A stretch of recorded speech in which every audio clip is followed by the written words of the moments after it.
Hey guys, tonight we drift into the hush of ancient stone where every breeze carries the echo of secrets long whispered by gods. Imagine you're not in your bed but at the edge of a high cliff, marble under your bare feet, the stars flung above you like jewels across black velvet. A city sleeps below a city named for a goddess who watches without blinking, whose mind weighs every shadow. Above you rises a temple, impossibly still. Its columns are cracked, but proud ivy twining through fluted grooves like veins. Inside, an owl perches on a bronze shield, unblinking. And there she is, Athena, the goddess of wisdom of war, without rage of cities and strategy, standing so still she might be a statue, until she breathes, until her gaze meets yours. So before you get comfortable, take a moment to like the video and subscribe. Let me know where you're listening from and what time it is. There, I love seeing our sleepy little time zone map grow. Now dim the lights and let's ease into tonight's journey together. You step across the threshold of her temple and it feels like walking into thought itself. Every column seems to hum softly, like they're all remembering something you're just about to forget. The owl cocks its head. It sees you. And somewhere behind the silence, Athena sees you too. She's not warm, not soft, but not cruel either. Her presence is the stillness of midnight on a battlefield before the trumpets. Her robes hang in folds sharper than knives, her hair tucked beneath a helmet chased with silver gleams like river stones under moonlight. And her eyes, let's just say if you had any lies inside you, they'd already be squirming. Athena doesn't speak yet. She doesn't need to. The truth is, she rarely speaks first. She prefers to wait to let others show their cards. But tonight, she allows you to walk beside her. Barefoot on cool stone through shadows, shaped like memories, toward a place where stories begin but never quite end. She gestures toward a basin dark and still as obsidian. No ripples, no reflection. But when you peer into it, you don't see your face, you see hers, not this version, older, wilder, younger, all at once. And so the vision begins. You see the peak of Mount Olympus veiled in storm clouds. You see Zeus, king of gods, pacing like a lion in a cage of sky. He groans, clutching his skull, splitting thunder with every footstep.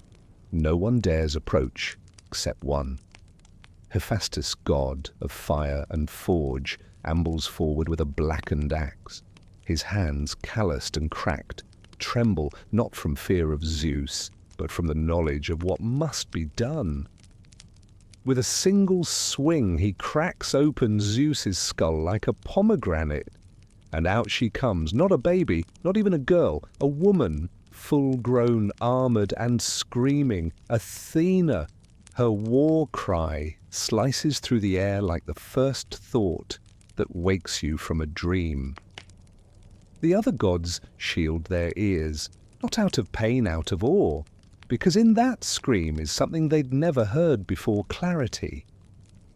That's your first real glimpse of her, not just as goddess, but as paradox, born without a mother, without softness, from the mind of power itself. Historians still argue whether the myth was meant to warn or inspire that wisdom must come from pain, that thought itself can be violent. But fringe scholars suggest something else, that Athena didn't just emerge from Zeus. She escaped, that she was never meant to be born, at least not in this world. And here's the wild bit, some ancient cults believed that Zeus swallowed Metis, Athena's mother, not out of fear of prophecy, but because Metis wanted him to, that she hid herself inside him, forging her daughter's armor in the belly of power, waiting for the right moment to burst free. Whether that's true or just some forgotten footnote, it changes how you see Athena's birth. Not a miracle, not mystery, a jailbreak. Athena, standing there beside you now, doesn't flinch as you watch. She doesn't blink. The past for her is neither shame nor pride, it simply is. Still you wonder if she ever misses a mother she never knew. Does she ever dream of lullabies of lap and lull of warmth softer than marble? If she does, she'll never admit it. She was born in steel, raised in silence and crowned in strategy. And yet even gods have secrets they'd rather not examine too closely. Tonight you'll uncover hers, but be warned. Some truths are buried for a reason. You follow Athena deeper into the temple, though no doorway appears and no torch lights your way. Still your feet know the path. That's how it is with dreams woven by gods. Logic politely steps aside. The air hums with memory, and you sense the vision shifting again. The world around you uncoils like a scroll, unfurling into the earliest breaths of Olympus before the world wore crowns and cities had names. A golden fog clings to your skin as you find yourself atop a high summit. Mount Olympus looms above you, more storm than stone, and the sky is bruised with lightning. There's a scent in the air, ozone sweat, and something older like ink burned on parchment. Zeus groans again, his temples pulse visibly with divine pain, thunder cracking like bone. He stumbles between columns carved from solid cloud, and you suddenly understand this is no ordinary headache, no mortal migraine. This is the pressure of prophecy trying to claw its way out of a god's skull. You're not alone here. A ring of gods and goddesses watches him in horrified silence, unwilling to approach. Even Hera keeps her distance, arms crossed, lips thin as papyrus. Enter Hephaestus. He's not what you expected. His limp makes you flinch, but his confidence doesn't. He walks as if he's measured every misstep, every scar, and forged them into something solid. A god of craft, not cruelty. Hephaestus raises his axe. There's no ceremony, no celestial drum roll, just one swing. And Zeus's skull splits with a sound not unlike shattering pottery. From the crack light, blinding golden white and loud, louder than war, she erupts from him, fully formed breastplate, gleaming shield, already raised eyes like burning strategy. Her spear strikes the ground. The earth trembles in recognition. Her scream is not rage, it is order. It's the sound an idea makes when it can no longer be ignored. You flinch. So do the gods. And just like that, Athena exists, born not of womb or warmth, but from thought and fear and the divine mistake of swallowing wisdom. Metis, someone whispers. The name curls in the air like forgotten incense. Ah, yes, her mother. Metis, the titaness of cunning, of deep thought, consumed by Zeus when he heard the prophecy that her child would one day be wiser than he. A tale of cosmic paranoia, sure, but there's another version less known, more whispered behind tapestries, that Metis let herself be devoured, that she was never destroyed, only hidden, that she carved a nursery from Zeus's stomach lining and raised Athena there in the dark folds of his fear. Fringe, yes, but oddly poetic. Historians still debate what Metis represents: pure intellect, female cleverness, or simply the kind of wisdom too dangerous for Olympus, but it makes you wonder. If Athena carries her mother's voice in her spine, is that why she's never quite at ease among the other gods? She is born and yet not born of them, raised yet not raised with them. They cheer eventually, celebrate uneasily. Even Zeus, holding his cracked head, smiles like a man relieved, but still unsure if he just made something he cannot control. Athena doesn't smile. She simply adjusts her helmet, takes in the realm she's been dropped into, and begins calculating. She never cried, not once, not even then, and she never would, because crying is a reaction. Athena doesn't react, she predicts. She is not an oracle, but you can almost feel her drawing probabilities in the air, with her fingers, alliances, betrayals, city-states not yet born. Her gaze passes over Ares, her half-brother, and you can already sense the tension, the difference between brutal strength and tactical mastery. Ares would bleed to win. Athena would win without bleeding. That to her is elegance. And yet, even in this moment, standing on fresh divine legs, crowned in her father's pain, something in her stiffens, as if part of her knows she was not supposed to be seen yet. That wisdom is often loneliest at its birth.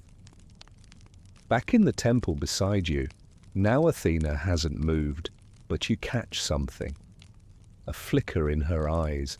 Not sadness, let's not get carried away, but perhaps a kind of haunted precision.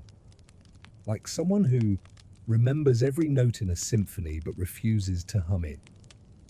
The owl shifts its wings, and for just a moment you think you see her flinch, not from fear, but from memory. It's a peculiar thing to realize the goddess of logic, reason, and perfect planning was born in a moment of utter chaos. Maybe that's the irony, she's never stopped calculating. And maybe, just maybe, that's why she's still hiding something. The scent of olive wood smoke lingers in the air. You're no longer on Olympus, now you're somewhere quieter. A grove, perhaps. The kind that doesn't show up on any map, but somehow feels older than the gods themselves. The light here is soft dappled through silver leaves. A breeze whispers between branches, murmuring a name, Metis. You sit cross-legged beneath an ancient tree as the story folds itself open around you. It's not a loud one, this part. Not a tale of lightning or shrieking war. It's a hush, a secret half swallowed by time, much like the woman it's about. Metis was not just a titaness. She was the titaness of wisdom, cunning, and counsel, the kind of intelligence that doesn't shout, but smirks from behind the curtain. She was Zeus's first lover back before he polished himself into a patriarch. And, for a flicker of time, she was his equal. That made her dangerous. The myth goes like this. The earth and sky warned Zeus that any child Metis bore would surpass him. And we all know how the king of Olympus felt about threats to his thunder throne. So he did what any insecure deity with a fear of being dethroned might do. He swallowed her whole. Romantic, right? But not all myths age well. Even back then, poets seemed uneasy with the idea. Some tried to soften it. She turned into a fly first, others insisted, as if being devoured was somehow more polite with wings. Historians still argue whether this act was symbolic male gods absorbing feminine knowledge to consolidate power, or just another divine soap opera. Either way, Metis vanished. Except she didn't. Because inside Zeus, when no one could see, she continued to think, and forge not swords or shields, but a daughter, one built from thought and discipline, one who would not cry, flirt, or plead, a daughter as sharp as her mother, but with armor to match. Athena. Now let's talk about what wasn't passed down. Athena grew without lullabies, without lull time, without mother's milk or mortal messiness. She arrived sword first. But that kind of entrance has its cost. See, mortals raised in absence often fill the gap with obsession. And while Athena wasn't mortal, she did inherit the wound of not knowing softness. She buried it deep. She sculpted herself into something unapproachable, not to intimidate, but to prevent longing, because longing is messy, unpredictable. And gods hate unpredictability. Well, except Dionysus, but that's his whole brand. You watch her now, sitting silently in her temple, and wonder, did she ever dream of Metis? Not in words, but in fragments, in instincts. A tug to be kind when she could have been cold. A whisper to protect when she had no reason to.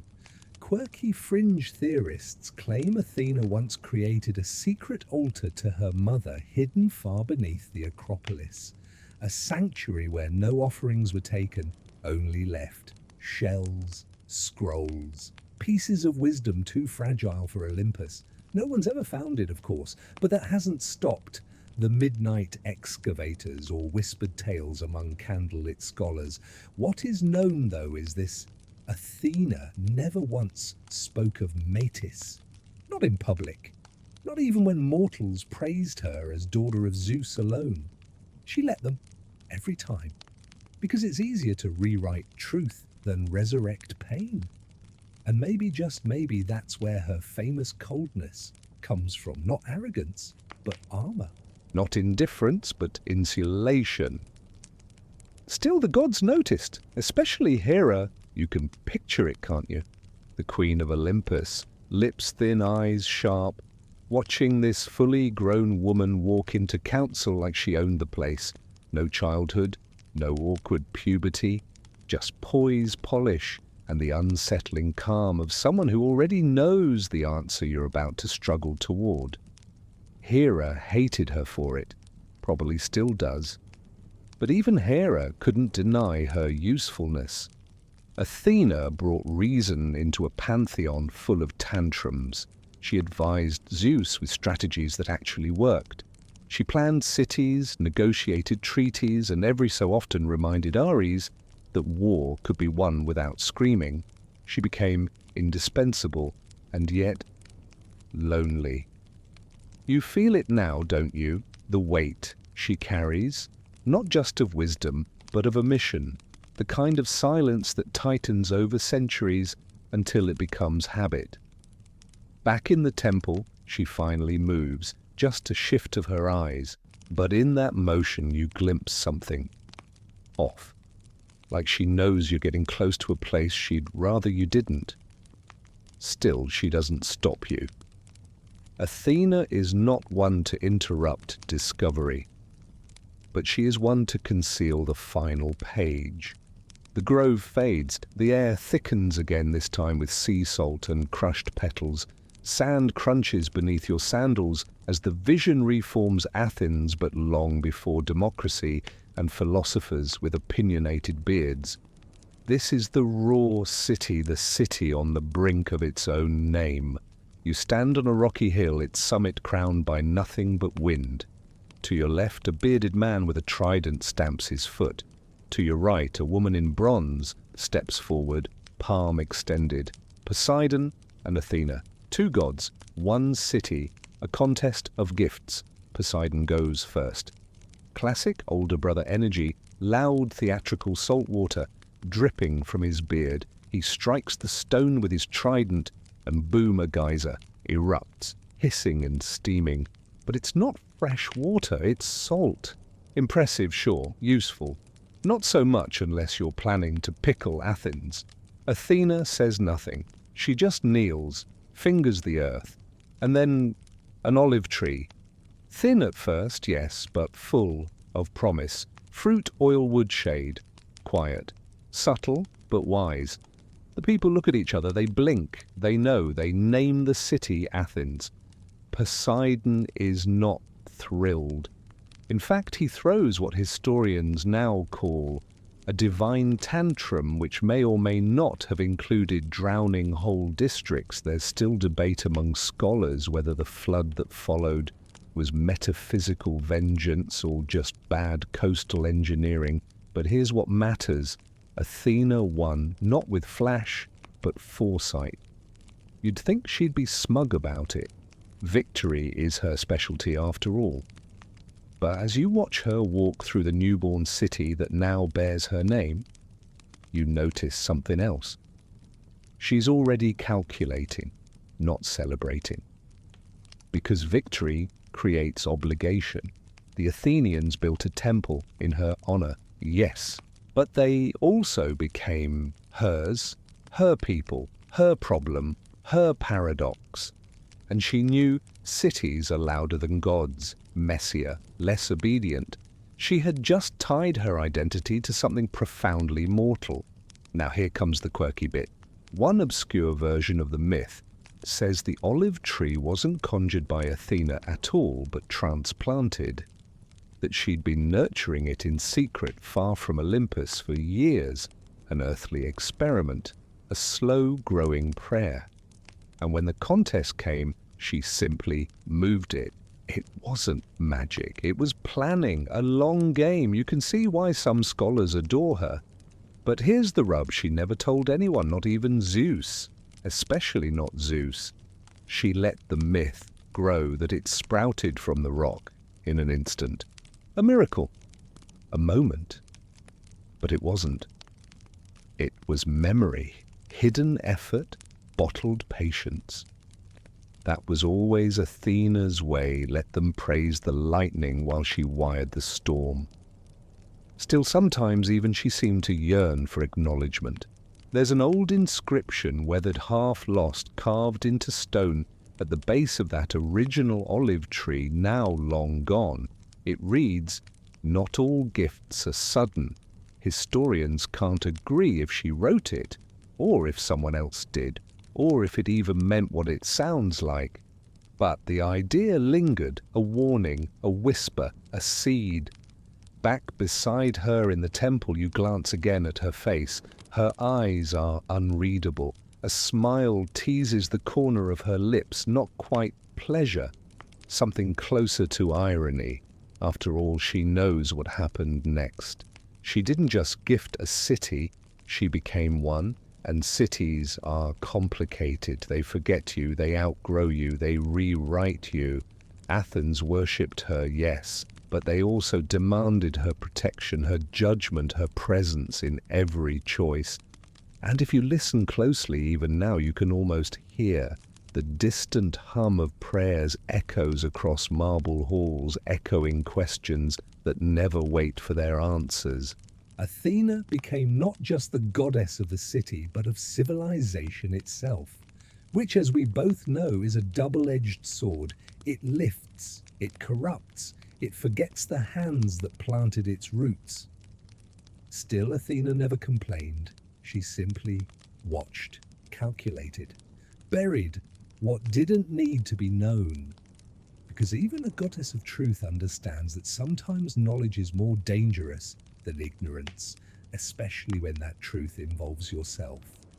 You blink and the olive grove vanishes like mist.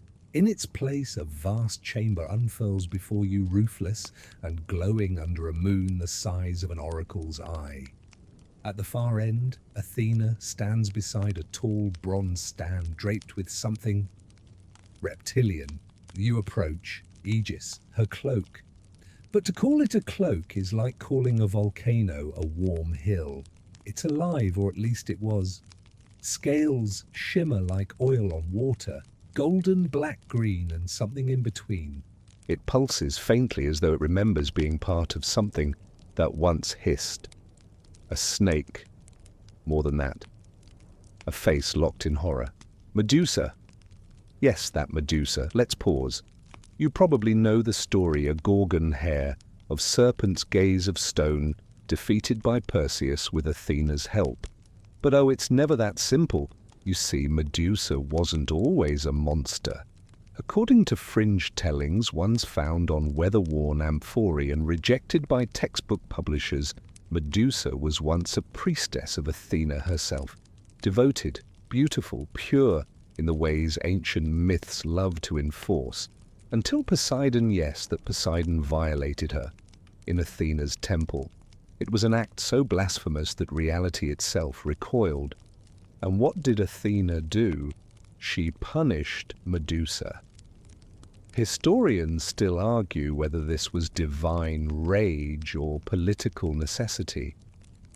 Whether Athena cursed Medusa to protect the sanctity of her temple, or to shift blame from Olympus's ugly truth.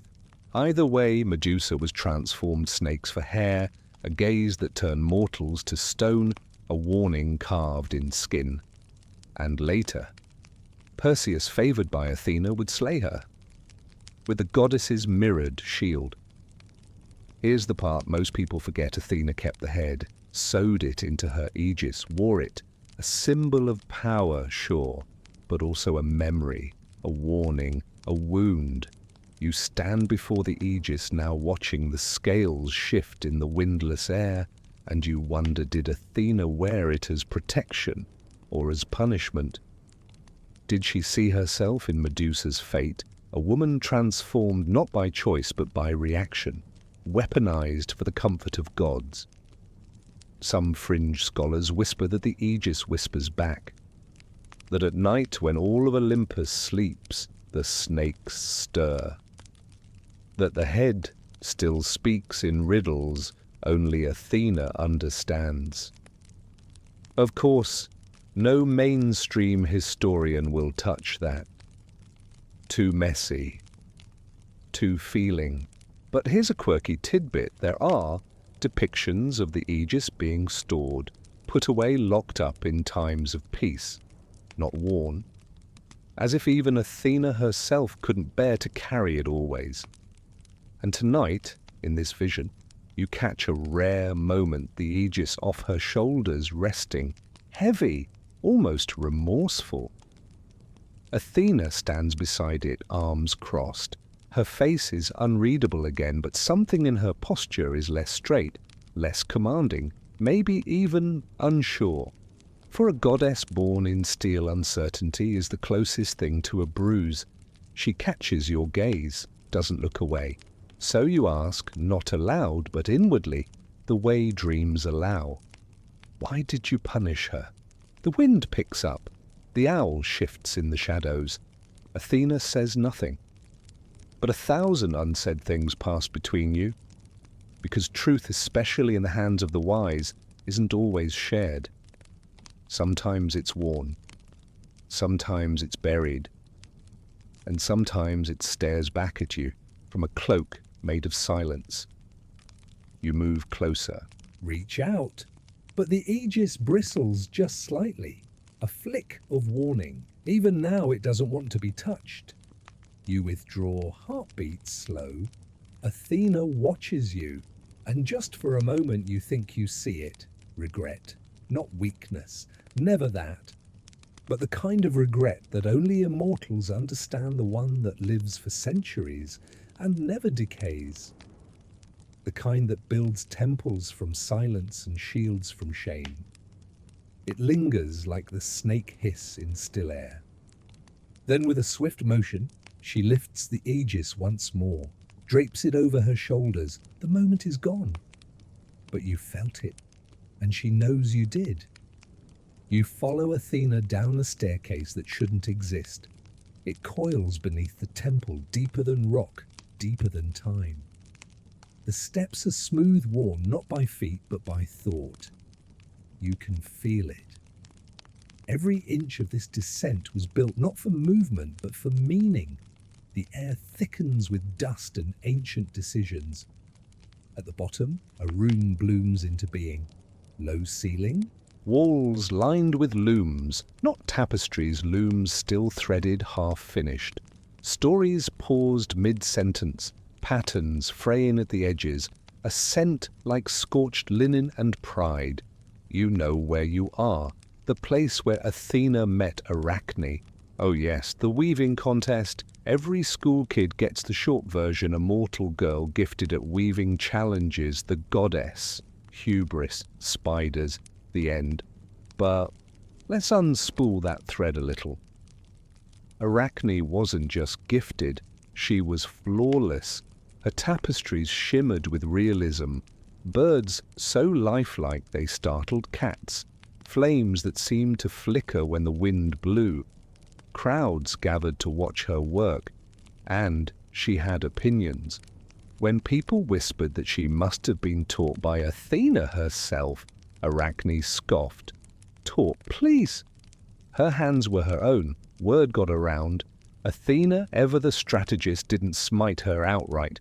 No lightning bolts, no divine wrath. She came down in disguise, an old woman, grey-cloaked voice like cracked parchment. She warned the girl, advised humility. Arachne laughed. "Let her come," she said. And so she did. Goddess revealed. Threads were drawn, the challenge accepted. They both wove.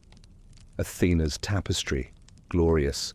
Scenes of Olympus in all its splendor, gods triumphant, mortals obedient, balance and glory. Arachne's scandal. Zeus transforming into a swan to seduce Leda. Poseidon's pursuit of Medusa. Apollo's cruel games. The gods exposed not in grandeur, but in truth. Even the loom held its breath. Historians still argue whether Arachne was foolish or brave, whether she defied the gods or simply told the stories no one else dared. But one thing's agreed, her work was perfect. Not a thread out of place. Athena stared at it, and for the first time in centuries, maybe ever, she felt threatened, not by power, but by honesty. And that is far more dangerous, because truth once seen cannot be unseen. Here's the quirky part. Some versions say Athena didn't punish Arachne for arrogance, but for accuracy. She didn't destroy the tapestry, she destroyed the witness. Arachne was turned into a spider, a symbol, a warning, a mythified consequence. But fringe scholars and a few very nervous museum curators claim that one of Arachne's tapestries still exists, hidden, possibly rolled into the walls of a lost temple in Lydia, guarded by, yes, actual spiders, big ones. There's no proof, of course, just whispers. But even Athena's temple avoids depicting that contest, almost like she's embarrassed, or worse, haunted. In the chamber you now stand in, one loom remains untouched, dustless, threads gleaming. It's hers, Arachne's, or maybe just a memory of it preserved by the goddess who couldn't bear to forget what she buried. You step closer, the weave moves, shifts.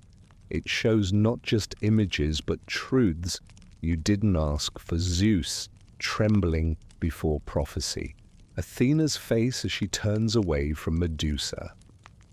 A city built on a contest, a goddess standing alone in a crowd of mortals who call her wise but never warm. You glance at Athena. She's watching you, not stopping you, just observing, as always. And that's when you realize the tapestry isn't a punishment, it's a confession, hidden underground, far from Olympus, shown only to those who come too close to knowing. And you're getting close. Athena's gaze narrows, not in threat, but in warning. Keep going, it says, but tread carefully. Some threads once pulled unravel everything. The tapestry fades, though its threads seem to echo behind your eyes. You feel as though you've read a secret letter written in a language older than guilt. Athena hasn't moved yet. You sense her attention shift, as if she's just rolled a chess piece somewhere inside her mind. The chamber begins to dissolve. And now you find yourself in a different memory. Dim torchlight dances along the edges of a massive bronze shield. You're in a gallery, no, a vault of artifacts that look more like metaphors than weapons. Spears made of logic. Helmets forged from silence.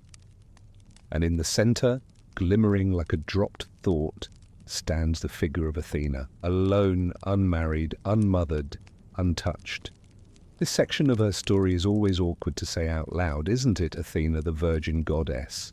But the Greeks didn't mean virgin in the modern, awkward health class sense. For them, virgin meant something deeper, something closer to complete in oneself, unclaimed, independent, entire.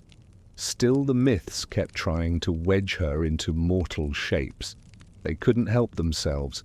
Take Hephaestus, the poor guy. After being rejected by Aphrodite, he sets his sights on Athena.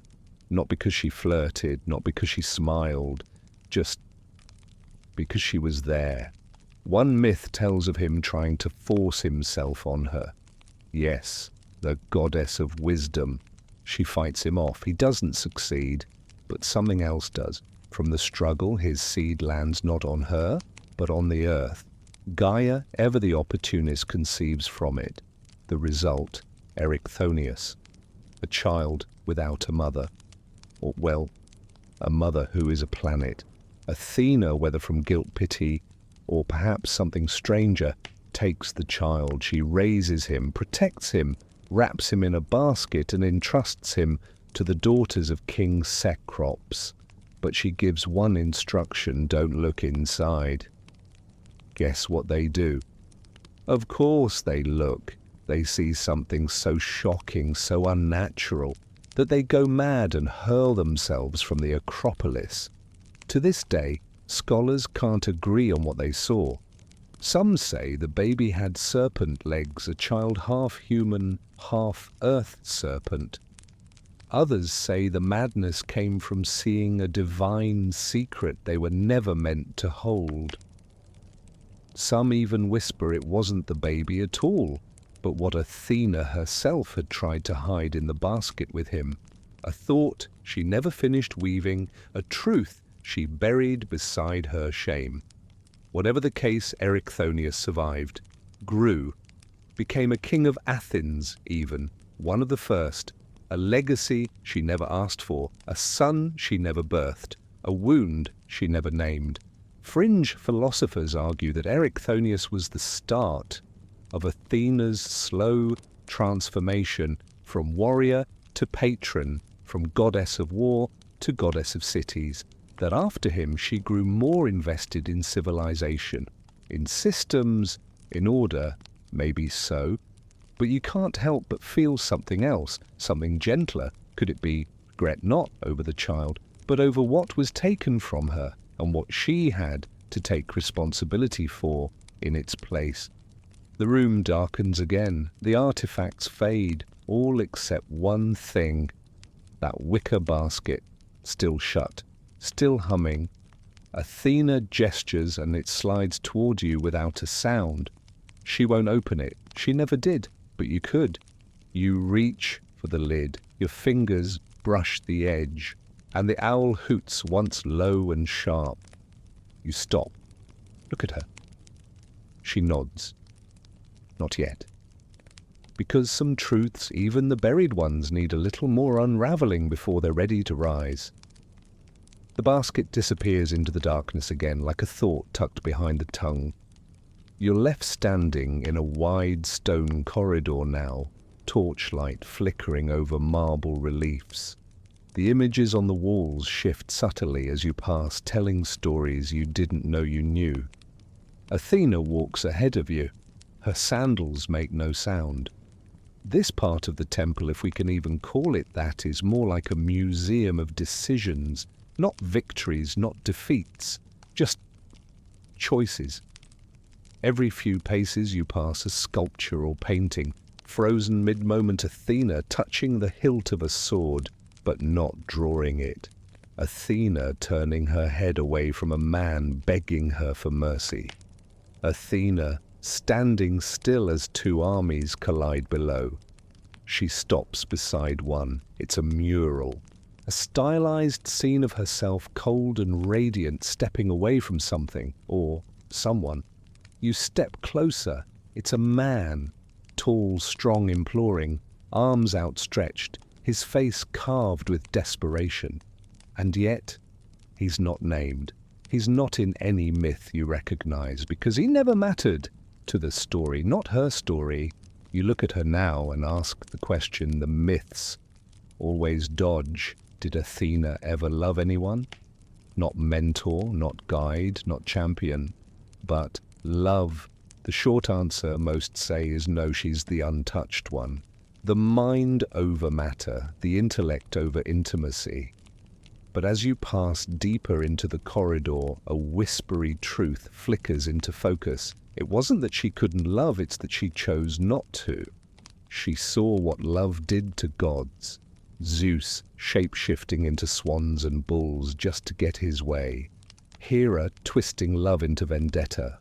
Aphrodite manipulating mortals and gods alike in the name of passion. Even poor Hades thinking a flower-picking girl constituted consent. Athena wanted none of it. Not because she was cold, but because she saw too clearly. She saw how love unmade reason. She watched it make fools of the brilliant. She saw how desire fogged the mind, even hers. Historians still argue whether her virginity was political symbolic or just an excuse used by male poets to explain why she wasn't available. But here's a quirky tidbit in some lesser-known cults in Boeotia and Arcadia. Athena wasn't worshipped as virgin at all. She was honored as a solitary mother, not in the biological sense, but as a self-sufficient womb of civilization, a goddess who chose solitude so her clarity could serve others. It changes the shape of her silence. She wasn't just rejecting suitors, she was protecting something sacred inside herself, something that might have fractured under the weight of romance, lust, or dependence. You think again of the way she treated Odysseus. Yes, she favored him, guided him, got him out of more divine jams than a whole pantheon of patrons. But she never claimed him. She never asked for loyalty, never kissed his forehead. She was his whisper on the wind, his trick in the smoke, his silent calculation, a mentor, a presence, a god who kept her hands in her pockets because she knew. Even the wisest men fall in love with their own image reflected in another's eyes, and she wouldn't allow herself to become anyone's mirror. The corridor narrows, the images fade. Athena pauses before one last alcove. It's empty, except for a single bronze helmet resting on a marble pedestal. You step closer and realize it's hers. The one she wore at Troy, the one that saw firelight and betrayal in the breaking of an age. She left it here, untouched, unworn. Not because she abandoned war, but because she knows war isn't just fought with swords anymore. And the battles she regrets most weren't on battlefields. They were in whispers, in decisions, in the truths she could have told, but didn't. The helmet remains behind, gleaming with quiet memory, as Athena walks on her steps, sure but slower now, like she's beginning to weigh each turn of the path as carefully as the stories she left untold. You follow her through an archway carved with olive branches and lightning bolts, symbols of peace and war, tangled together just like everything she touches. The air grows warmer, almost humid. There's a slight scent of parchment bronze polish and oddly honey. Then you hear it, a soft, rhythmic sound, breathing, a child's. You've entered a nursery. But not the mortal kind. This one exists in a memory that was never sung aloud, because even gods are allowed their silences. At the center lies a crib carved from ivory, with sides braided like Athena's old hair in the mosaic halls of Olympus. And inside, a boy, or something like one, Erichthonius.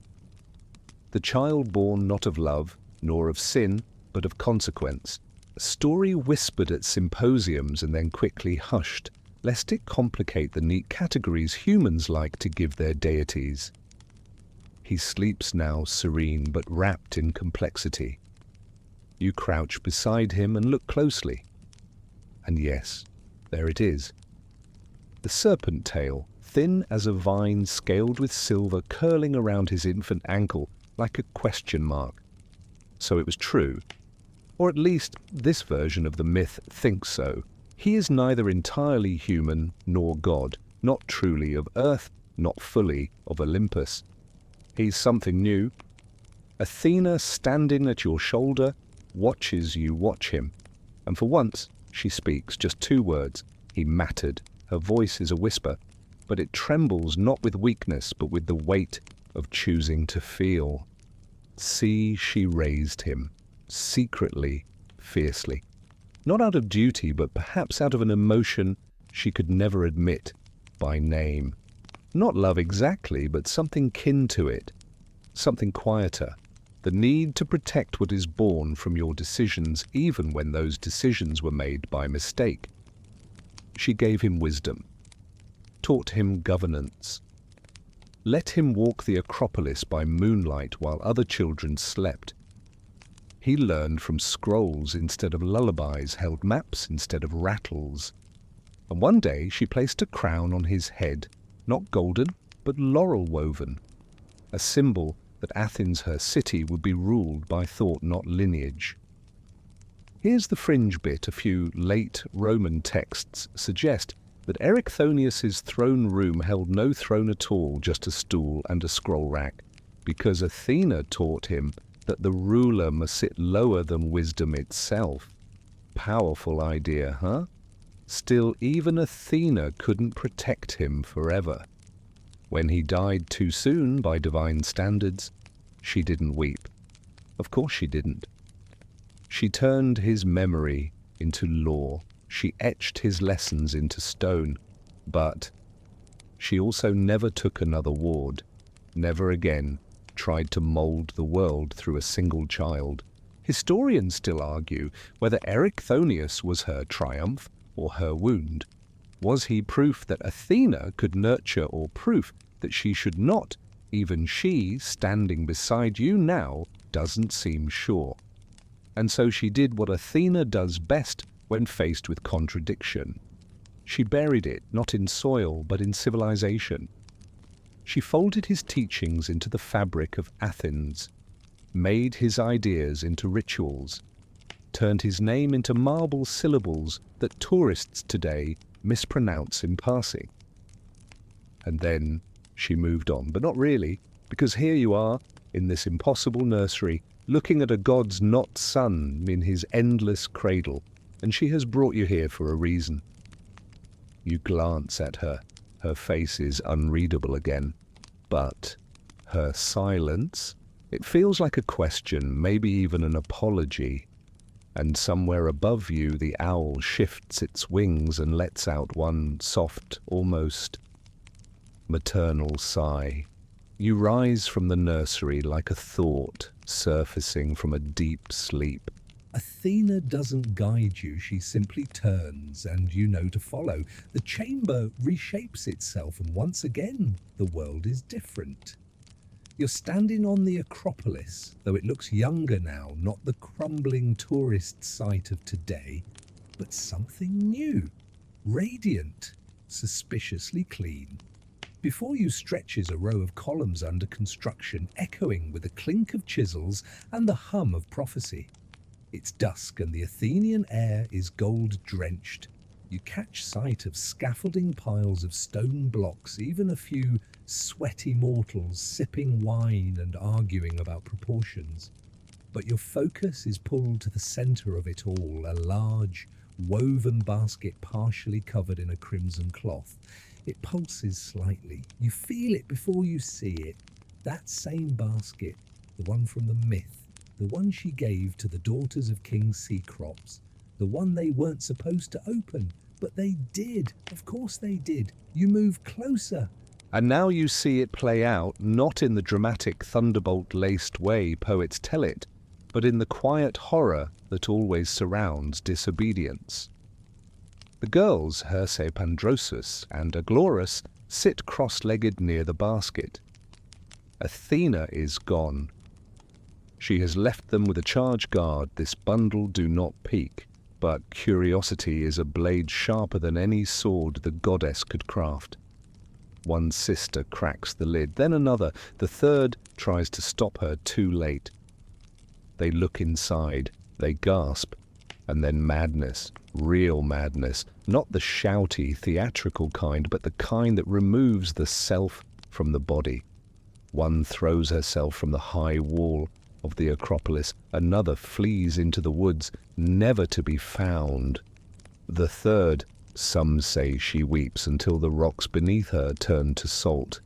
You can't see what they saw, not clearly, but you sense it was more than a snake-legged child. It was the truth. Something Athena had hidden, not just from mortals, but from herself. Some historians argue the girls went mad from seeing divinity too raw, too exposed. Others think it was guilt, that they were overwhelmed, not by horror, but by the shame of betraying trust. But here's the strange part. One scroll, only partially translated, claims there was nothing in the basket at all. It was empty.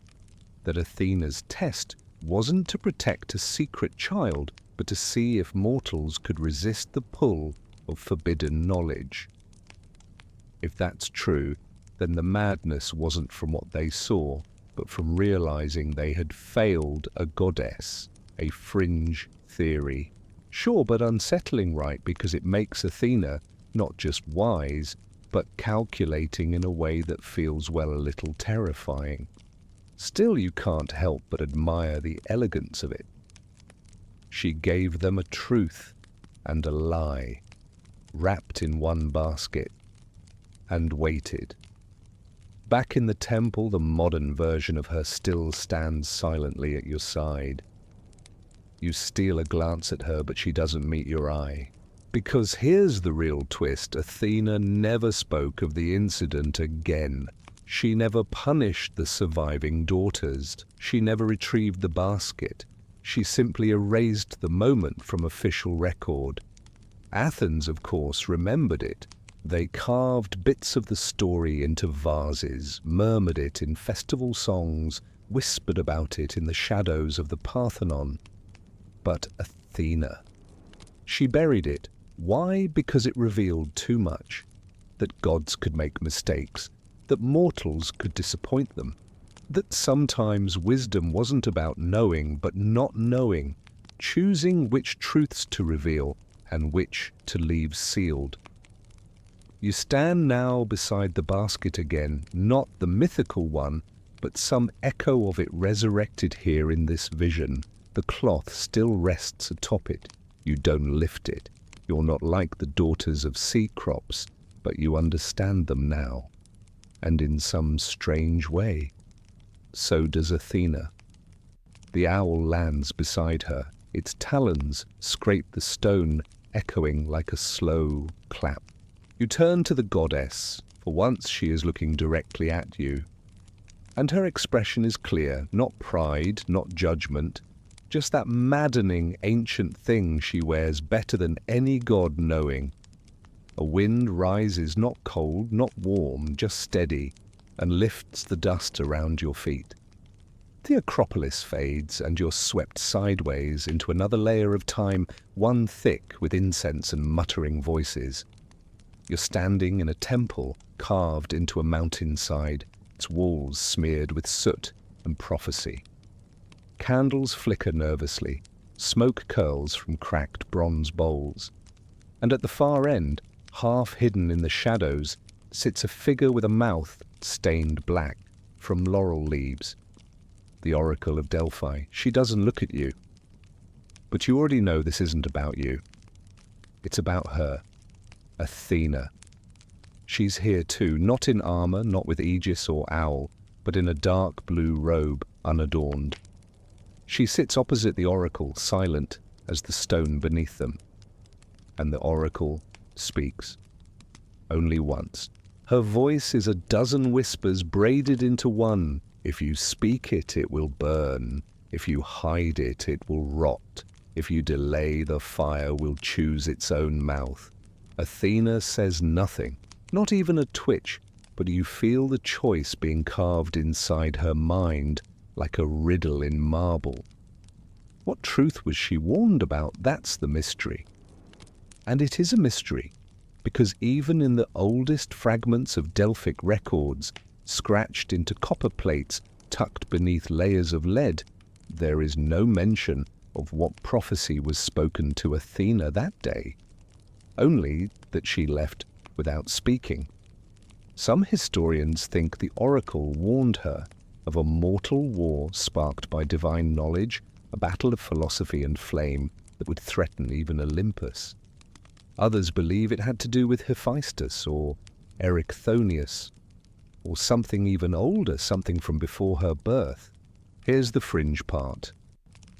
A few inscriptions on an Etruscan mirror depict Athena covering her mouth with one hand while drawing a line through a scroll with the other. It's been interpreted as a symbol of wisdom, choosing when not to speak. But what if it was literal? What if she received a truth so heavy, so incendiary, she buried it beneath logic and silence? And here's the unsettling thing. You start to understand why. Athena isn't like the others. Zeus thunders, Hera plots, Ares rages, Dionysus dances through disaster with a wine glass and a shrug. But Athena, she remembers, she plans, and sometimes when the truth is too wild, too viral, she hides, not out of cowardice, out of calculation, because if truth is a weapon, she is the only one who knows how to sheathe it without drawing blood. You step closer to the scene. The oracle is trembling now, her trance fading. Her eyes flutter open, white-ringed and wet. She looks not at Athena, but through her, and whispers you've already chosen. Then she slumps forward. The smoke thickens. Athena turns, and for just a moment before the vision dims, you see her expression, not fear, not regret, but something much rarer in a goddess burden. Back in the temple, the present-day Athena closes her eyes. You can feel the weight still pressing against her spine, a secret that's never stopped vibrating, a truth she never spoke. You wonder now, was it noble or was it cowardice dressed in marble? Historians still debate whether gods should ever lie by omission, whether silence is an ethical failure or divine strategy. But you're beginning to understand Athena doesn't deal in right or wrong. She deals in consequence, and the silence she chose that day still echoes in every city built on half-truths. The smoke of Delphi curls into the rafters and dissolves, taking with it the hush of prophecy. You step into clearer air, brisk, sunlit, thick with salt and sea breeze. The sound of waves rises in your ears, rhythmic as a heartbeat, and then shouts, orders, oars, a sail flapping like thundercloth. You're standing now on the deck of a ship, sleek and deadly trimmed in gold. The wood groans beneath your feet, and the horizon burns with morning light. This is not just any ship. This is Odysseus's, and she is with him. Not physically, of course. Athena rarely lowers herself to mortal decks, but her presence trails behind him like a second sail, subtle, essential, and always a little too clever for its own good. She didn't just favor Odysseus, she crafted him. She sharpened his instincts, folded riddles into his bones, and taught him that sometimes lies told for survival are wiser than truths spoken too soon. The others had their champions. Ares backed muscle-bound Achilles, Zeus threw lightning for the Trojans, and Poseidon, well, he held a grudge, like fine wine. But Athena, she chose the brain over the blade. She helped Odysseus think his way out of Cyclops' caves, dream his way past sirens, and lie convincingly to everyone from swineherds to queens. And yet she never told him everything. There were times, plenty of them, when she could have warned him, spared him, even delivered him home years earlier. But she didn't. She delayed. Why, historians still argue whether Athena truly wanted Odysseus to return quickly, or if she preferred him tested. Some say she knew Ithaca wasn't ready for him. Others think she feared what he would become if he didn't suffer. Then there's the fringe theory, the weird one. A scroll from the Hellenistic era, badly damaged, mostly ignored, mentions a moment never seen in Homer's Odyssey. A lost passage in which Athena appears to Odysseus in disguise late at night and warns Home will not recognize you. Nor will you recognize it. In that version, she offers him a choice: return now unchanged, or continue suffering until he becomes the version of himself who can rule again. He chooses the second, he always does. You look at her now in this echo of a temple where time is soft around the edges and realize Athena doesn't hand out easy victories. She curates the hard ones, victories that scar, victories that question the very word. Her guidance is never warm. It's not hand-holding. It's steel sharpening steel. And yet you can tell she cared for him. Not romantically, Athena doesn't roll that way, but intellectually, strategically. He was her thesis, her gamble.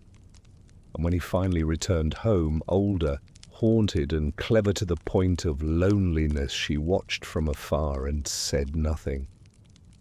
Because even the gods have endings they don't want to attend.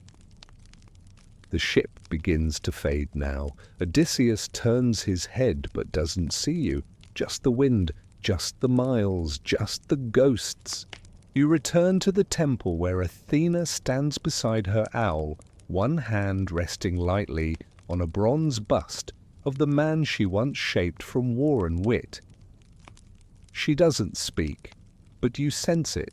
She could have saved him from a decade of storms, but what would he have learned? Sometimes silence is the gift. Sometimes suffering is the syllabus. And sometimes the goddess of wisdom must let even her favorites suffer. So they learn the things she cannot teach. You're not sure when the sea vanished. One blink too long and now your sandals scrape marble once more. You're back atop the Acropolis, but something's wrong.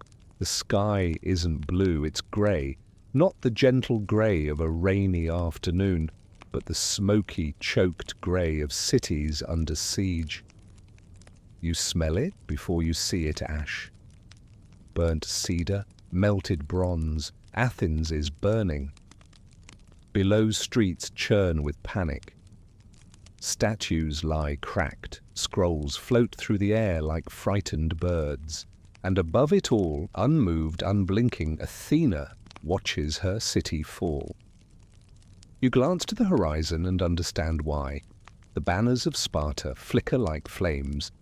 This is the Peloponnesian War. And for once, Athena, goddess of war and wisdom, has lost control of both. This wasn't a war of gods. This was human. Athenians, once proud philosophers and builders of beauty, had become something else. Arrogant, rigid, obsessed with control, conquest, and the illusion of permanence. They used her name, her temples, her owls wore her symbols on their shields and coins. But they did not listen. They didn't hear the warnings in the wind. They didn't hear her. You walk beside her now through a memory made of smoke. You pass statues of Pericles crumbling. Temples looted. A marketplace once loud with Socratic debate, now empty, but for corpses and crows. Athena never lifts her hand. She could have, but she doesn't, because she won't interfere in a war born from the corruption of her own ideals.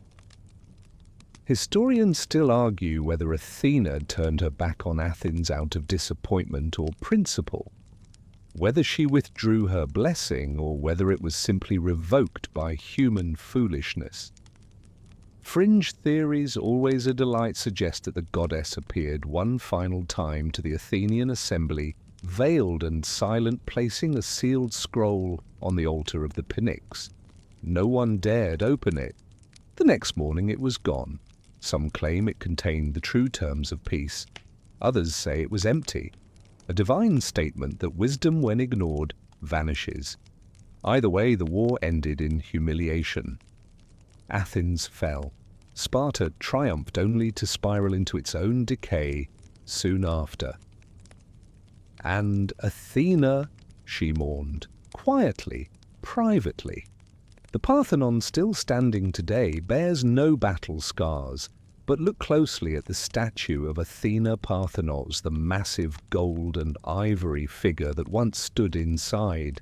Some records suggest her lips were slightly parted, not in speech, but in a question. Why did her city, her name, fail to live by the very logic it was built upon? Why did philosophy buckle under pride? Why did civilization gifted by a goddess choose destruction? You walk beside her through the rubble. She does not weep, but she does catalogue every ruin, every cracked amphora, every name scratched into a wall by a hand that knew it wouldn't live to finish the sentence. She remembers them all, and that is perhaps the cruelest part of being a wisdom goddess. You don't forget, you can't, even when no one else remembers what the war was about in the first place. Back in her temple, the owl flutters, once unsettled. Athena places one hand on the edge of a broken model of Athens, a miniature city detailed down to the crooked tiles. A replica she built herself long ago when she still believed ideas could outlast power. You look at her and ask the question without words, did they deserve to fall? She doesn't answer. She simply turns the model upside down, letting the pieces scatter across the floor. Because sometimes even wisdom needs to start again. The miniature city lies scattered at your feet like a broken prophecy. Columns snapped, temples overturned, a tiny olive tree rolled under the table like a forgotten thought. Athena watches the chaos with an expression you've come to recognize, not cold, not cruel, just distant. The face of someone who understands too much to mourn properly. And yet something stirs. She turns, and you're suddenly elsewhere. Not a battlefield, not a palace, a quiet night, moonlight reflecting off white stone. The Parthenon is whole, again, not in marble, but in memory. Its walls breathe with offerings, its steps warm from the feet of citizens still full of hope. And there she is again, Athena, standing before her own statue, staring up at it like a mirror that forgot how to reflect. Tonight, she questions herself. No audience, no altar, just her and the silence of the stars. You move quietly beside her, trying not to intrude. But she knows you're there. She always does. You feel her thoughts ripple across the floor like shadow light. Is wisdom enough? Not knowledge, not intelligence, but wisdom. That painful, patient discipline of knowing when to speak and when to remain silent. Historians still argue whether Athena evolved over the centuries from warrior strategist to philosophical patron, whether her identity changed because mortals needed something gentler. But fringe scholars say it was personal. They believe that after the fall of Athens she withdrew not from the world, but from herself. That the goddess of clarity began to doubt the very tool she wielded best. Logic. Because logic, when used without heart, can become tyranny. Systems, order, rules, all beautiful on paper, but cities don't live on paper. They breathe, they bleed.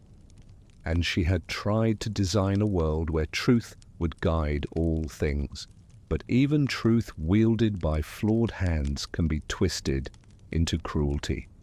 Take the trial of Socrates, the philosopher she once whispered to in dreams, asking questions no god dared voice aloud, was condemned by a jury of Athenians for what exactly?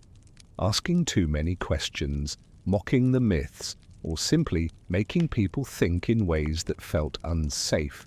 You watch it unfold beside her now, a memory stitched together from smoke and regret.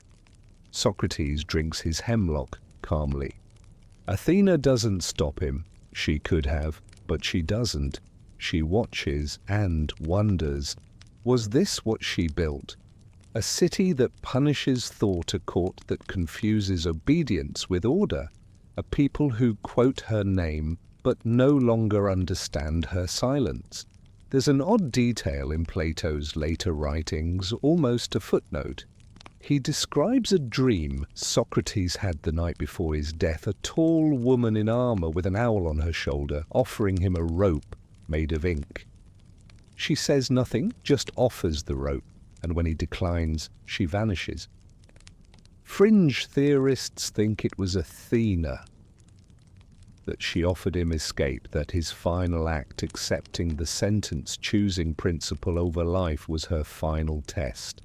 And he passed. She didn't save him. She let him choose. Because that's what wisdom does. It doesn't rescue. It reveals. Back in the present, the stars shimmer more brightly above the Parthenon. The statue of Athena looms silently, not imposing, just vast. You turn to the real goddess beside you. Her gaze is fixed upward toward her own likeness, and in the moonlight, for the first time, she looks small. Not because she's weak, but because she's alone. You realize now that her power was never about control. It was about bearing the weight of truth in a world that often prefers illusion. And that weight, even a goddess can feel it. You find yourself walking down steps carved into moonlight, the Parthenon fading behind you, like a thought you're trying not to forget. The city below is quiet now, not burning, not celebrating, just existing. Lanterns flicker in windows. A dog barks, once then gives up. Somewhere, a lyre is being tuned without urgency. Athena walks beside you quieter than usual. She pauses. There's a small stone platform nestled into the side of the hill, overgrown ivy wrapped and almost forgotten. You might miss it entirely if she hadn't stopped. It isn't marked by statue or inscription, but when you step onto it, the air feels denser. Something's here. Beneath it. Athena kneels. You've never seen her do that before. She brushes away a patch of ivy and reveals a seam in the marble. She glances at you, no words, just the silent offer. You help her lift the slab, and beneath it, nestled into a hollow, carved from the bedrock of the Acropolis, is a sealed chamber. Inside scrolls, hundreds of them, wrapped in silk, bound in gold thread, untouched by time. The light from above barely reaches them, but you already know what they are. Truths, not the ones told at symposiums, not the ones enshrined in temples. These are the discarded truths, the too truthful ones. Athena's personal archive. She doesn't touch them. She doesn't need to. She knows every line. One reads, when a city learns only to win, it forgets how to build. Another god may silence prophecy, but consequence always speaks. You crouch, drawn in. Here's a quirky one, a scroll labeled Eurypylus' mistake. Don't mock oracles in public, even if you're technically correct. Fringe historians have no idea who Eurypylus was, but now you kind of want to know.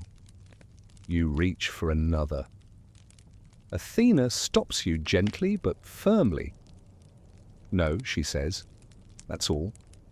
Then she gestures to one scroll wrapped tighter than the rest, marked with a single sigil her own. An owl in flight wings inked open.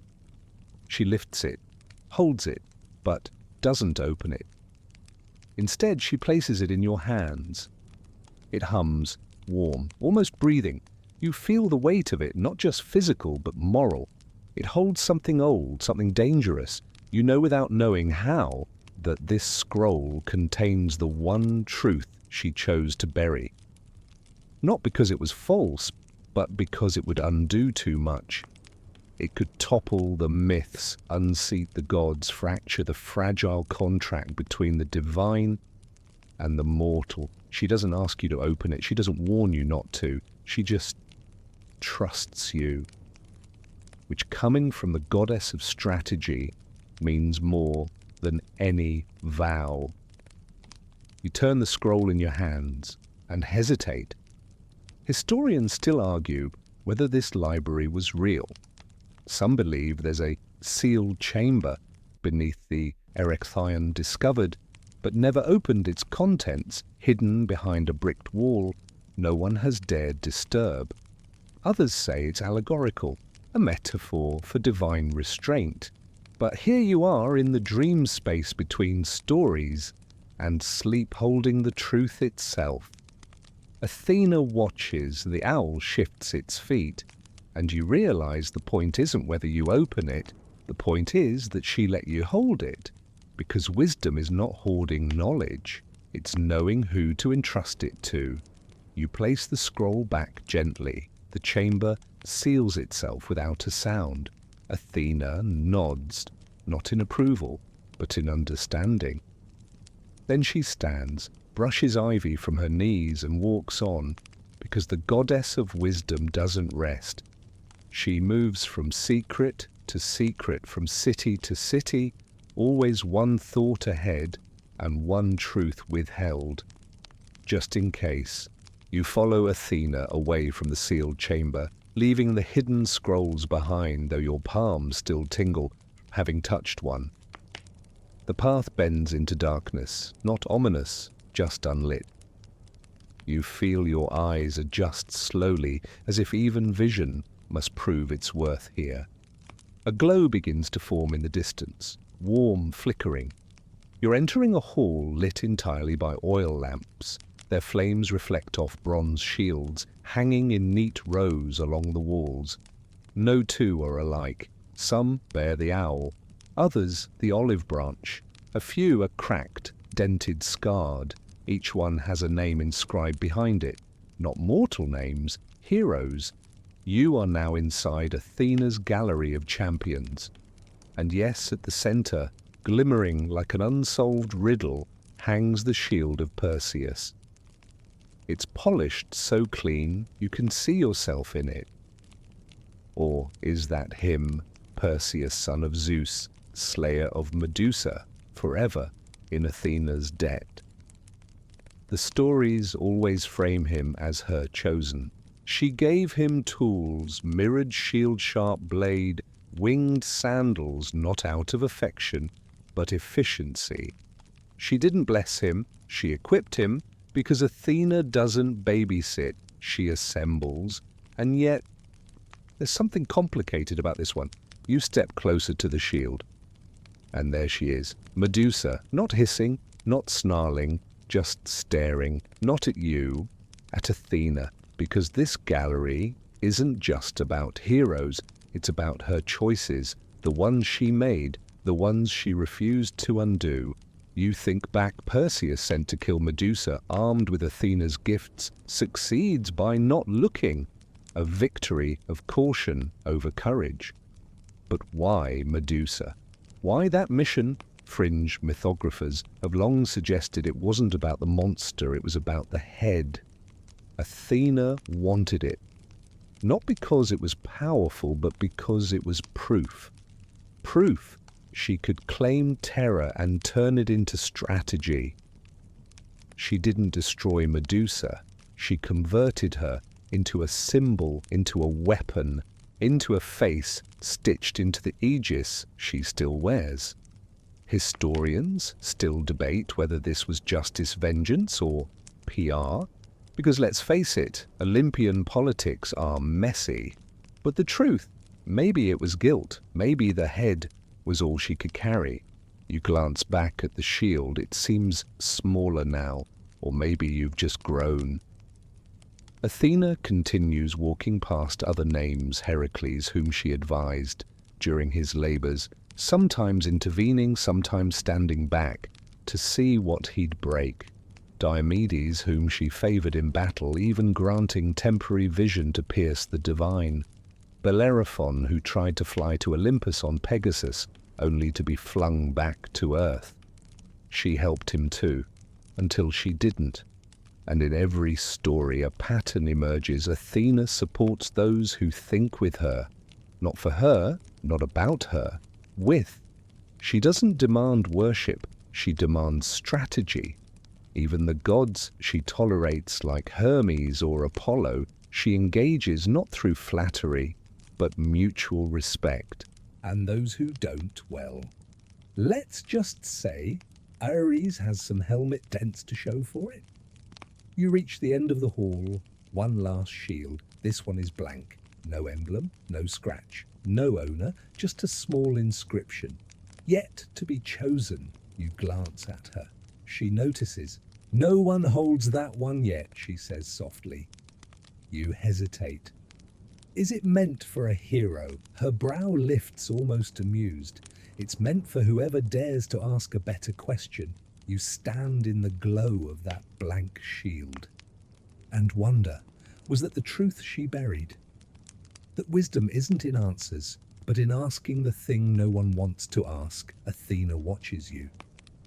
The owl lands on her shoulder, and the hall for the first time feels hopeful, like maybe one day someone will lift that last shield, and not to fight, but to understand.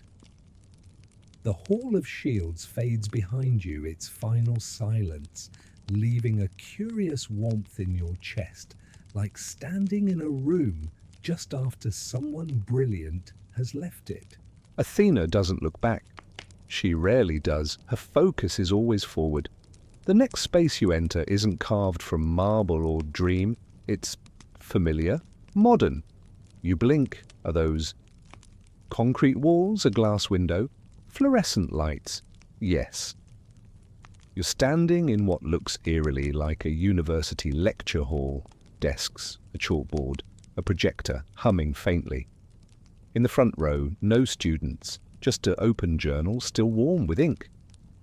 Athena walks between the rows, silent, unnoticed, but oh, she's here. You look around, no ancient armor, no divine symbols, just academic clutterbooks stacked sideways, coffee cups ringed with stress, a stray copy of the Republic dog-eared into confession. You glance at the journal. One phrase stands out. The gods represent our better thoughts, or our biggest mistakes. And there among the footnotes and caffeine stains, you feel it, Athena's discomfort. Because in the age of enlightenment, she became an object, an artifact, studied, quoted, reduced to a bullet point on a slide labeled Deities of Rational Thought. She was once a goddess of cities, now a symbol for think pieces. You feel her presence shift beside you. It's not rage, not grief, just weariness, because even immortality comes with erosion. Historians still argue whether the Enlightenment era truly killed mythology or just buried it under new language, whether Athena is dead or simply rebranded. But fringe thinkers, those delightfully persistent ones, believe she never left. They say she simply moved into philosophy, into academia, into the quiet minds, scribbling furiously at 2 a.m., trying to understand consciousness, justice, or the shape of time. She whispers still. But now, through lectures, through questions posed in library margins, through the moment a student realizes a fact isn't the same as a truth. She doesn't stand on battlefields anymore. She lingers in classrooms, in arguments that matter, in sleepless nights when reason and doubt fight over the same cup of tea. There's a chalkboard near the front, half erased. A diagram of the human brain is sketched in pale blue. But in the corner, faint but unmistakable, someone has drawn an owl. No one notices it, but you do. Athena looks at it unreadable. And then, for the first time in this entire journey, she sits at a desk, alone. She places her helmet beside her like a paperweight, crosses her arms and listens to nothing to everything, to the silence of a world that has moved on without realizing it's still walking on the foundation she laid. Here's a quirky tidbit for your pillow tonight. One obscure 19th century mathematician swore that during an exam he saw a woman in armor sitting 3 rows back, not writing, not watching, just nodding. His answer turned out to be wrong, but the question he asked changed the course of logic theory. Coincidence? Athena never claims her footprints.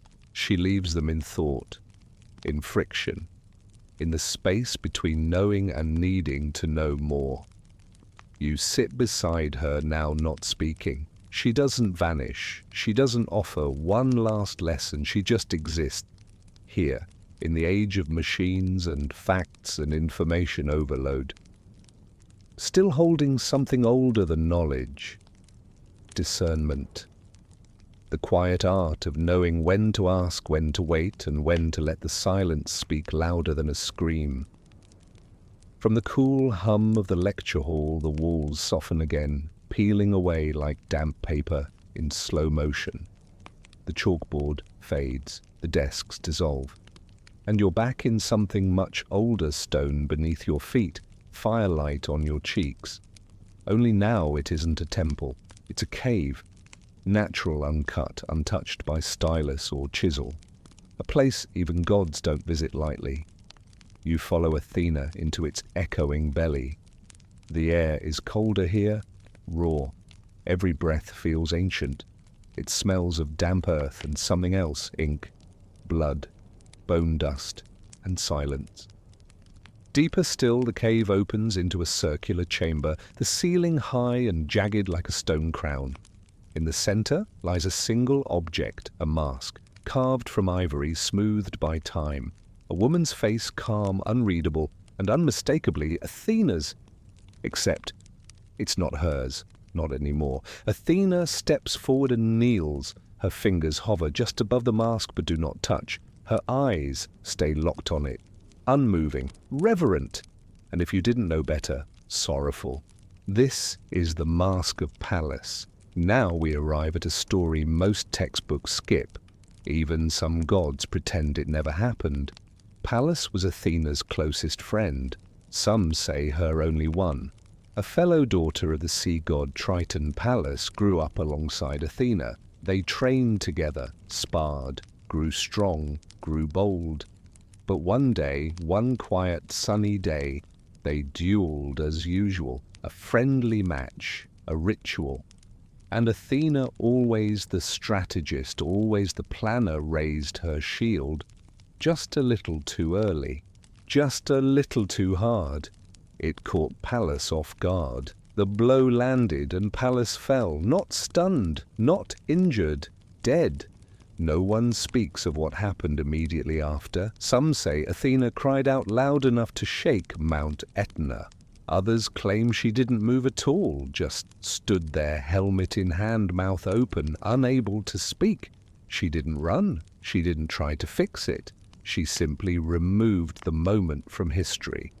That's why the myths only refer to the death in passing, if at all. But from that day on, she wore the name Pallas before her own, not as a title, as an apology. Pallas Athena. She named herself after the one she failed to protect, not out of guilt exactly, but to carry the memory, to make it useful, to make it last. Historians still argue whether Pallas was a real being, a divine twin, or just a myth layered over trauma. Whether Athena's grief was genuine or symbolic. But the cave exists in multiple accounts. Its location changes with every telling, but the mask, always the same. Smooth, quiet, eyeless. Fringe scholars believe the mask was carved by Athena herself from the tusks of an elephant offered to her by an African priestess. Others think it simply appeared one morning lying on her altar without explanation. Athena never told anyone. She just kept it, hidden, buried. You're here now, standing before it. The mask seems to glow faintly, not from magic, from memory. You ask her softly, "Why did you keep it?" Her answer is so quiet you almost miss it, because the mind forgets, but the body remembers, and suddenly you understand. She didn't bury this truth to hide it. She buried it so she wouldn't lose it. Athena has erased many things, wars, lovers, warnings, but not this, not her. This masked the face of the one person who saw Athena not as a goddess, but as a girl in bronze skin with too many thoughts, and no one to share them with. This mask is sacred, because it is the only proof that Athena once felt before she calculated. She rises now, and turns to you, no helmet, no aegis, no titles, just the woman who once held her friend in her arms and whispered a vow never to forget her name. And you believe her, because wisdom, real wisdom, is not born of triumph, it is born of loss. You step away from the cave in silence, its damp air clinging to your thoughts like moss. Behind you the mask of Pallas lingers, not in sight, but in wait. Athena walks ahead now faster than before, as if she's shaking off memories too tender to carry openly. You emerge into light again, diffused, golden, slow. But the world around you is no longer ancient, no longer mythic. You're in a modern city square, and no one sees her. Cars pass, people laugh over coffee. Smartphones glow in hands that once would have held scrolls or spears. Above the noise, the glass and concrete reach toward the clouds like temples rebuilt without memory. This is a world that has forgotten her. Not completely.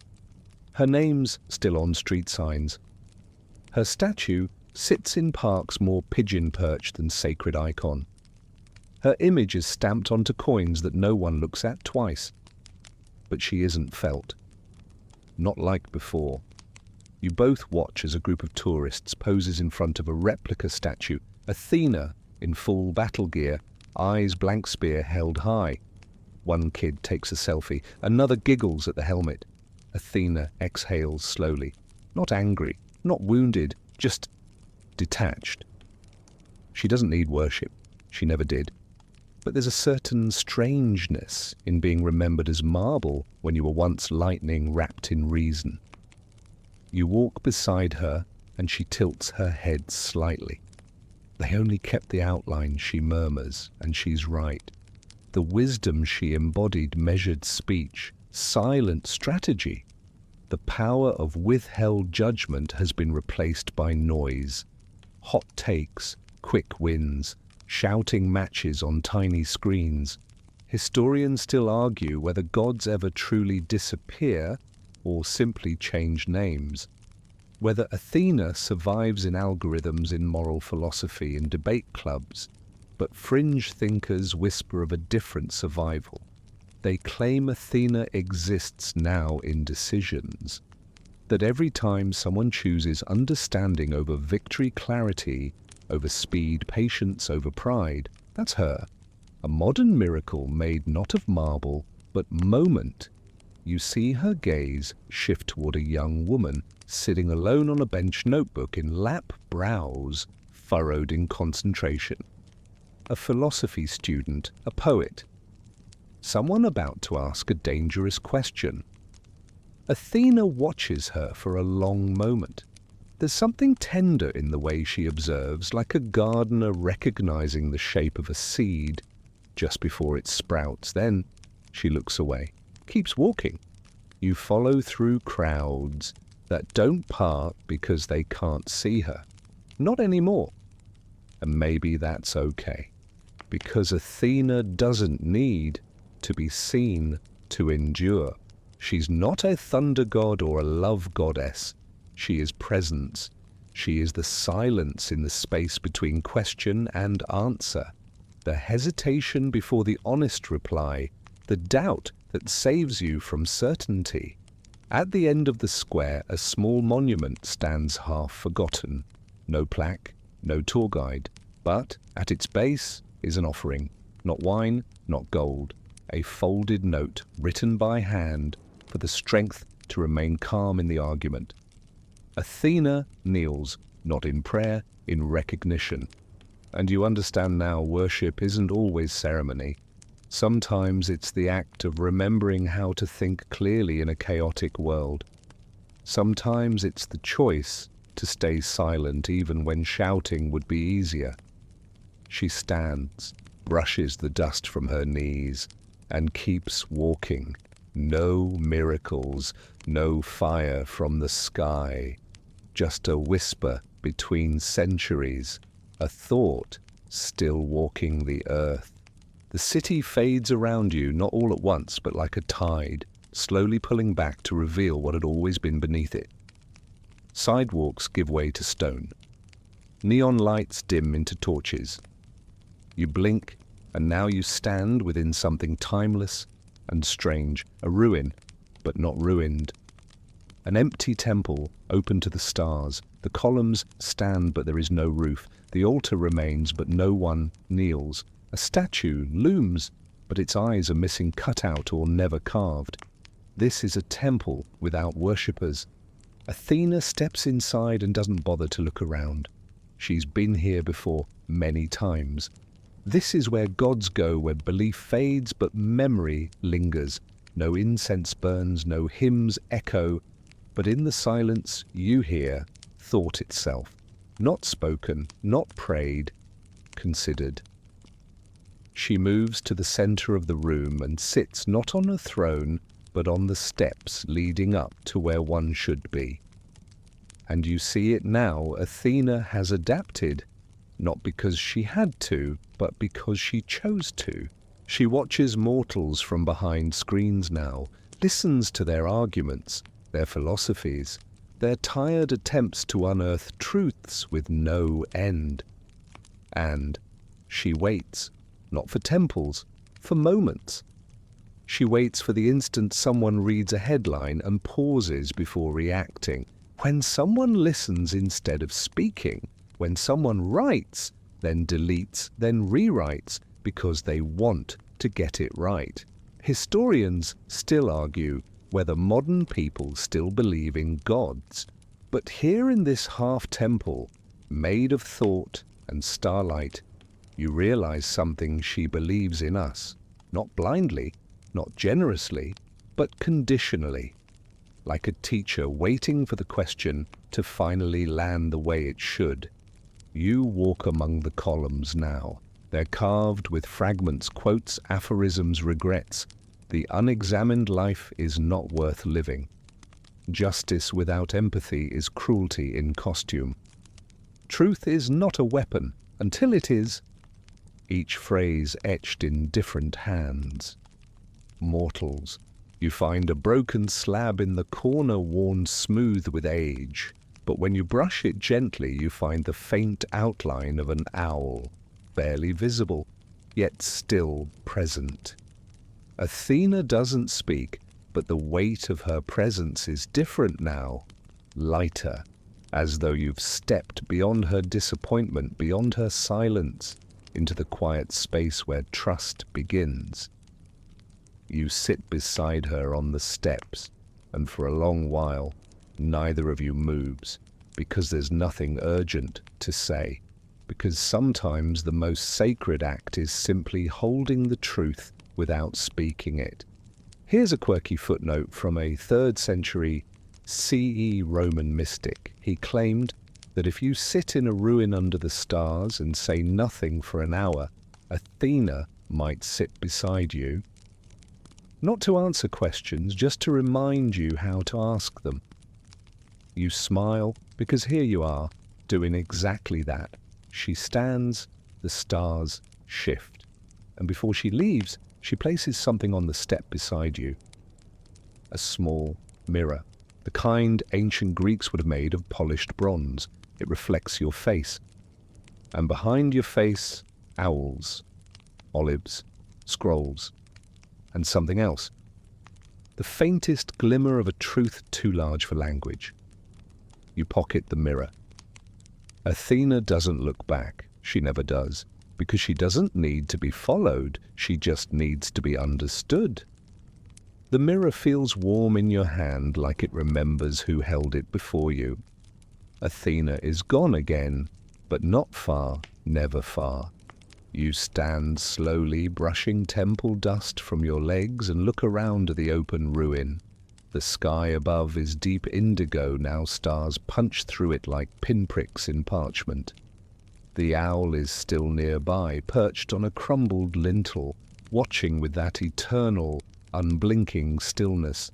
And then it hops down, not toward you, toward a small, flat stone nestled at the base of a broken pillar.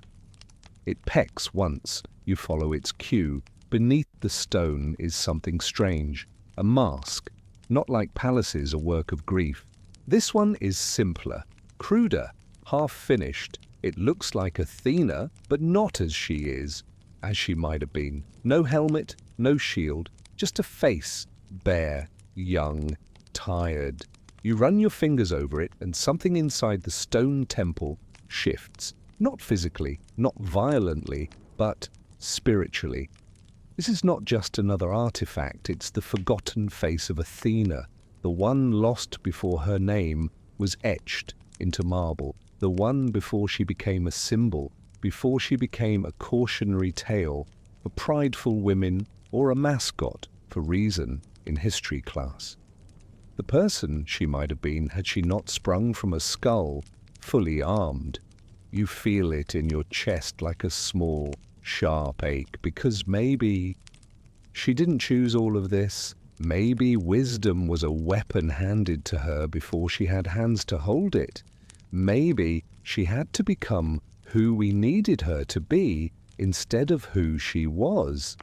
Historians don't talk about this version because there are no records, only gaps. But those gaps are everywhere. A line missing from a hymn, a name scratched out on a temple wall, a passage from a now-lost play in which Athena is described not as a goddess, but as a child asking a question. Fringe scholars have spent lifetimes trying to reconstruct the image of a pre-Olympian Athena, a being of potential, of curiosity, not clarity, no answers, just wonder. And maybe she buried this version of herself because it hurt too much to remember that she once was innocent, that she once wasn't expected to solve everything. You stare at the mask in your hands. It doesn't weep, but it invites a question, a choice. Do you see her only as a goddess of sharp edges and unshakable truth, or do you allow her this hidden softness, this before? The owl flutters once, not a warning, just a punctuation mark. You place the mask back where it was, cover it gently. Athena doesn't need it anymore, but maybe you do. Because you're beginning to see it now, her strength wasn't in being flawless. It was in enduring the weight of never being allowed to fail. And somehow, still showing up, still guiding, still watching, even when no one thanks her, even when no one notices, even when her name is forgotten but her questions remain. You stand once more in the ruin, and this time you don't feel alone, because you carry a fragment of her now. Not her power, not her myth, but her humanness, and that's a kind of wisdom too. You leave the temple ruin behind, stepping into a landscape that no longer resembles Athens or Olympus or anything from memory.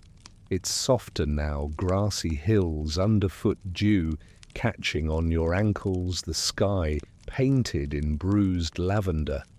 You've entered a space between stories. And Athena, she walks beside you again, not leading, not towering, just walking. The silence between you is no longer heavy, it's reflective, comfortable. You sense she has one more truth to show, though she's in no hurry. The stars are taking their time, so can she. You crest a hill.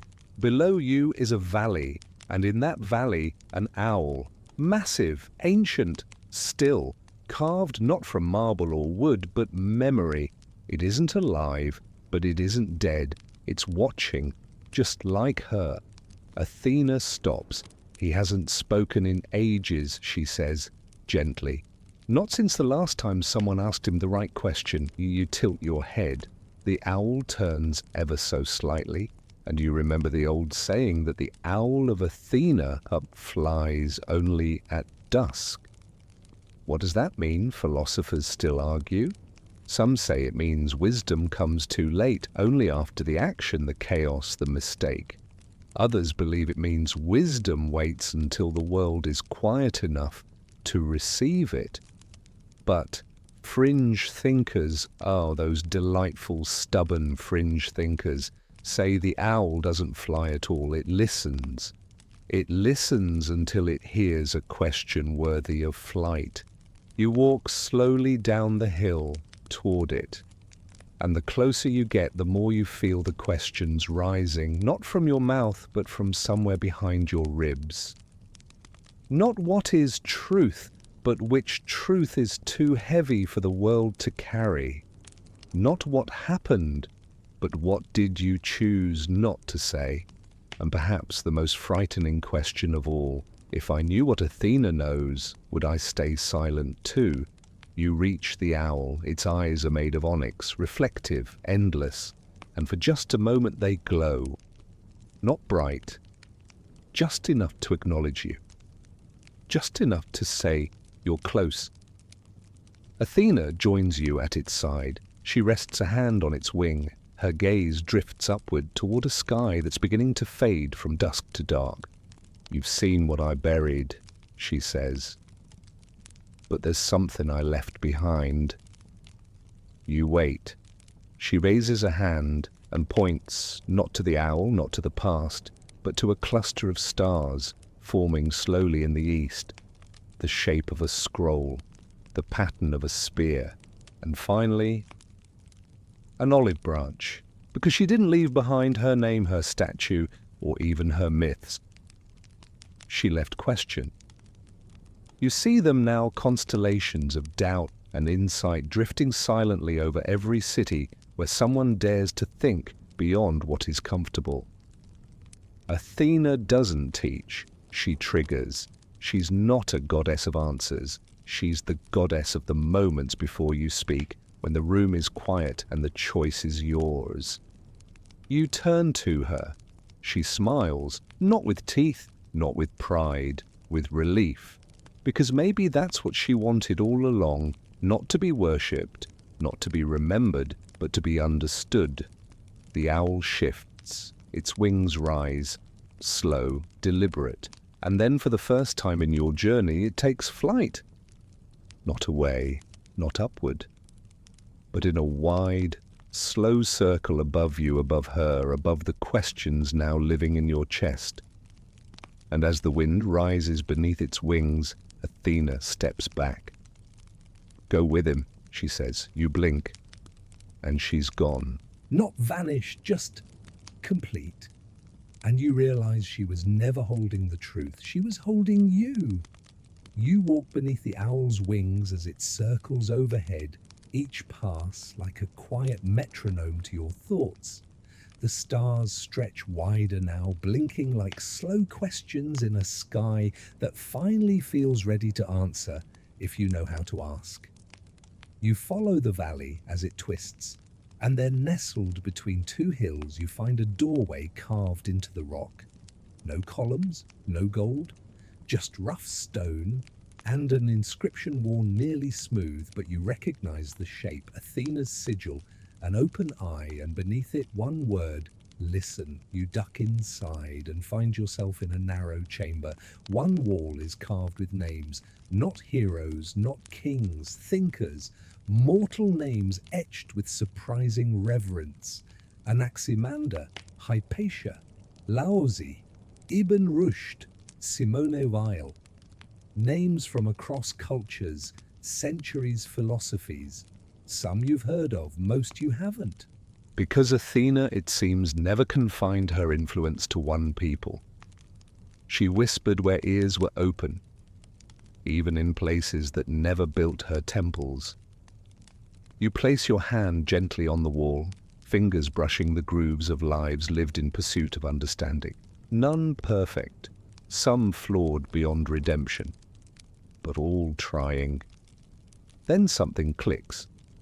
Stone grinds. The opposite wall slides open, revealing a room with no furniture, no altars, just a single chair, facing a mirror. The same type of mirror you were given earlier, but this one larger, unforgiving. You sit and look. You expect something grand, some revelation, but all you see is yourself, your own face, tired, thoughtful mortal. The owl lands behind you. You glimpse its reflection in the glass. Athena doesn't return. She doesn't need to. This is the final test. The truth she buried. It wasn't just hers. It was everyone's. The truth that we mortals carry wisdom too. That it's not exclusive to Olympus or oracles. That every person who dares to pause before acting to ask, before assuming to hold space for uncertainty, is part of her. Historians will never find this room. There are no scrolls here, no statues, only the weight of your gaze meeting itself. You remember something now, a line from a forgotten manuscript attributed to Parmenides, though no one can prove he wrote it. To walk with Athena is to question your reflection until it answers. And maybe that's enough, maybe that's everything. You stand, the mirror fogs slightly with your breath, and just before you leave, a final phrase appears across the glass in delicate golden script. What you bury, you become. You whisper the words aloud, and the owl flies one last time, upward, outward, gone, leaving only the echo of feathers and thought. And behind you a stone door that seals itself shut, not with force but with finality, because the journey isn't behind you. It's ahead. In every word you choose, in every silence you allow, in every truth you carry, not to shout but to hold. You emerge into open air, blinking at the quiet. Not Athens, not Olympus, not even dream space, just night. A gentle hilltop under a star-soaked sky. Grass sways softly in the breeze. Crickets hum low philosophies into the darkness.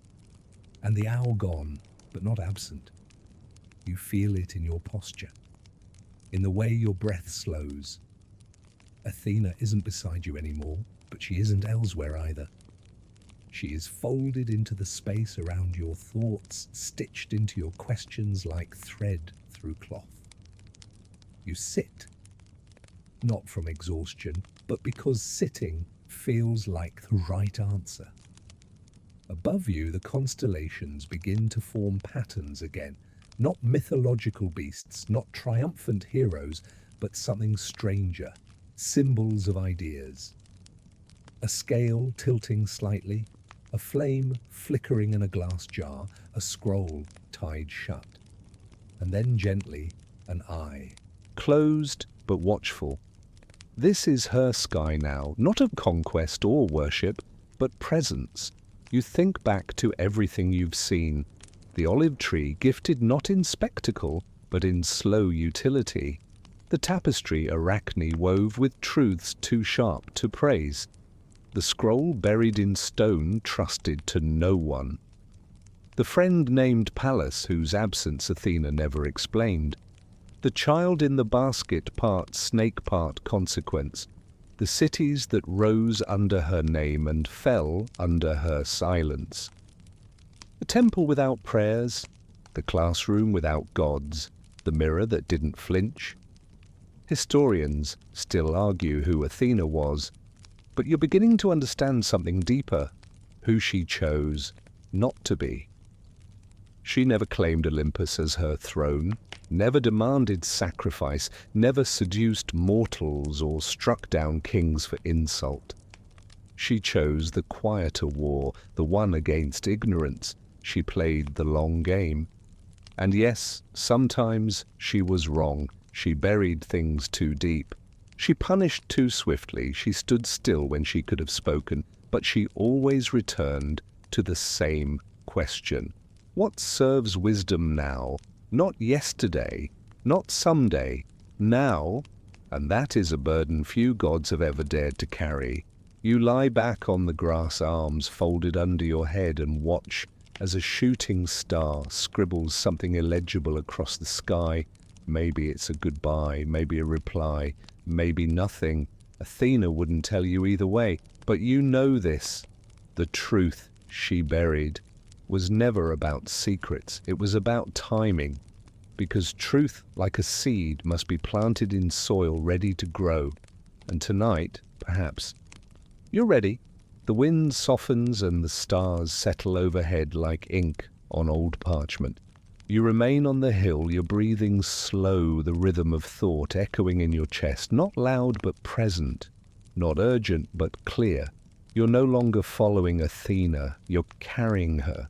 Not as a figure in bronze or a goddess in flame, but as a presence in the quiet corners of your own discernment.